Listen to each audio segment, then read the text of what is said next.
rain that morning did not fall. It punished. It struck the windows of my Naperville home with icy insistence, as if it were trying to wash me out of my own life before I was ready to leave it.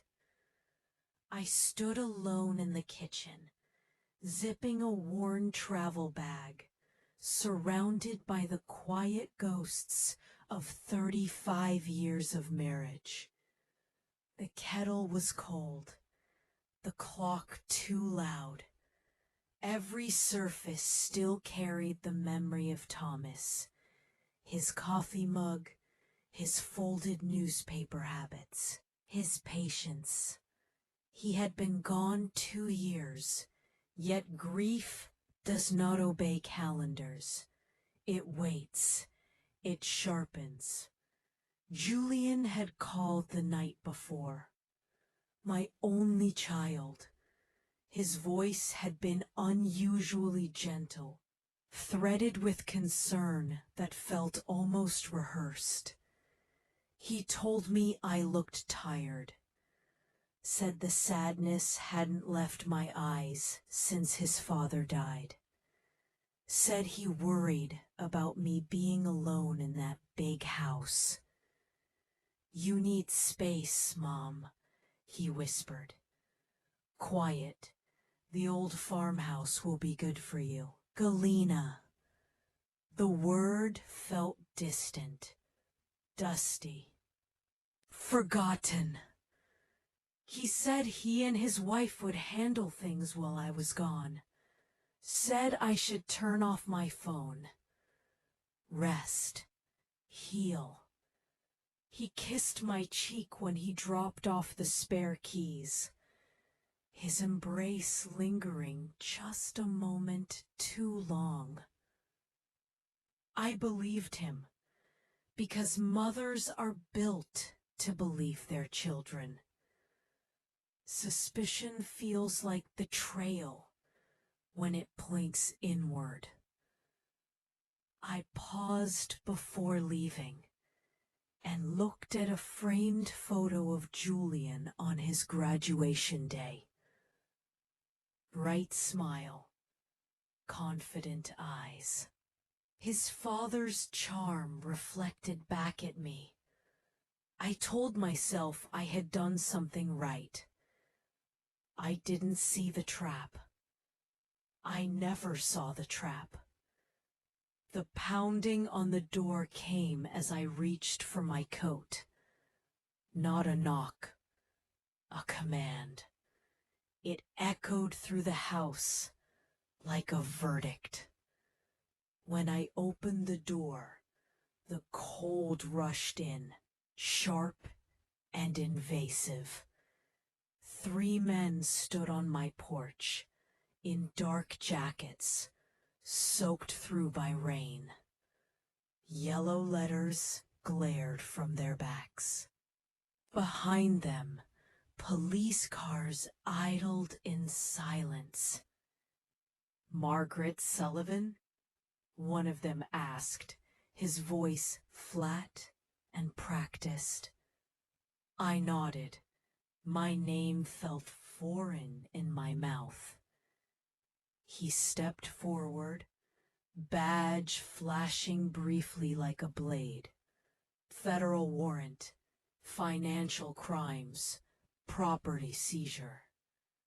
The words blurred together, nonsensical and cruel.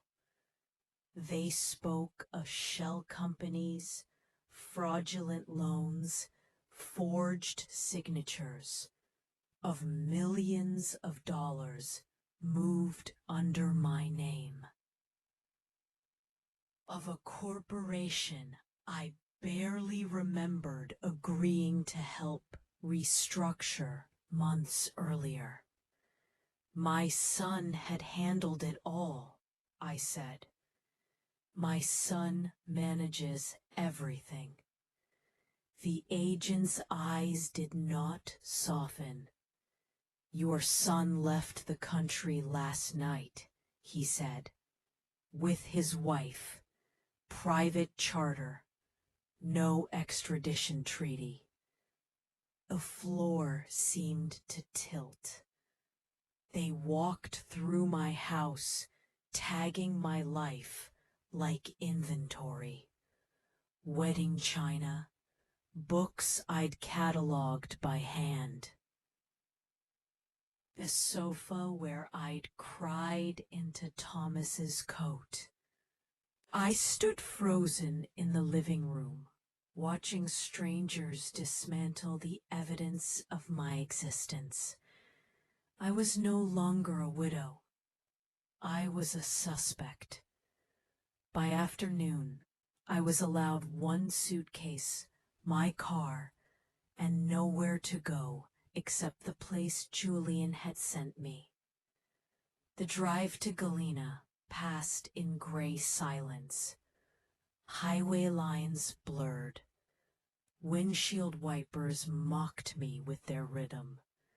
My accounts were frozen. My name was poison. I was 78 years old, driving toward exile because my child had decided I was expendable. The farmhouse waited at the end of an overgrown drive, skeletal and abandoned. Paint peeled. The porch sagged. It smelled of rot and memory and neglect. That night, I sat in the dark with a battery lantern and understood something terrible and clarifying. Julian hadn't sent me here to rest. He had sent me here to disappear. The hunger came quickly. So did the cold. But worse than both was the realization that the boy I raised had used my grief as leverage. That while I was learning how to breathe without my husband, my son was learning how to empty my life. Anger did not arrive loudly. It arrived sharp. I stopped crying. The next morning, I searched the house, not for comfort, but for answers. This land had belonged to my family for generations. My father had been careful, quiet, suspicious of easy systems. In the attic, behind a loosened stone near the chimney, I found what he had hidden. An iron box. Inside were old land surveys, mineral assessments, forgotten deeds. A 10-acre parcel near the river, never listed, never leveraged, never noticed, worth millions. Julian had missed it. For the first time since the doorbell rang, I smiled. I found a lawyer in town, an old one with tired eyes and an unbroken spine. I laid the papers out between us. I told him everything. He listened without interrupting. "They think you're done," he said quietly. "That's their mistake. We waited. We let them grow arrogant." Julian called once, his voice slick with false concern. Told me not to talk to anyone. Said he'd fix everything soon. I agreed. Let him believe I was broken. But every night, I documented everything. Dates, documents, IP addresses, forged signatures. The pattern became unmistakable.